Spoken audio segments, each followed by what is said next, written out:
Elder Elias Morris addressed the assemblage. He expressed himself as delighted with what he had heard. It had been accompanied by the spirit of the gospel. Charity and good feeling had been expressed toward all men. This disposition ought to be cultivated. The gospel we have received, many of us in distant lands from this, embodies life and salvation. It has been revealed in our own day, and has not been picked up by the wisdom of men. It is not known in our day, notwithstanding that there are many honest and devoted to God, until revealed in this generation. This system had not been discovered by the wisdom of men. It was the same that was hidden up in Christ. If the Bible were not in existence, it would make no difference to the gospel as revealed anew. But if we had not this record, the various sects would have no foundation for their religions. It is questionable whether Joseph Smith, when first called of God, knew much of the principles contained in the Scriptures. Nevertheless, between what is contained in the good book and that revealed through the latter-day prophet, there was a most beautiful harmony. The system was revealed to him line upon line and precept upon precept. There is something here that testifies of the truth of the scriptural saying, "No man knoweth the things of God except by the Spirit of God."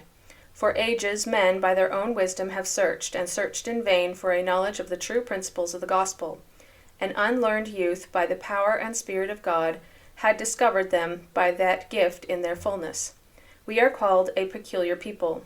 When we heard the first sound of the gospel, there was an echo from our hearts. We could not explain it, but it was there. We knew the testimony of the servants of God was true. Many of us were prepared for the message of heaven by dreams and visions, and we have known the elders, recognizing them on sight as God's servants, although we had never before met them. As soon as we received the gospel in different lands, we were imbued with a powerful desire to gather with the body of the church. It was irresistible, and we found no rest, day or night, until we obeyed its promptings. These things show how we are a peculiar people. They were manifestations of the fact that God is in this work. It has been imagined that forces could be brought to bear upon the saints to eliminate from their hearts the love of the work with which they are identified. This can never be done. It is impossible. It is everything to the people, and they will be found willing to suffer all things for its sake. Victory will perch upon the banners of Zion, and for this promise of the Lord to his people.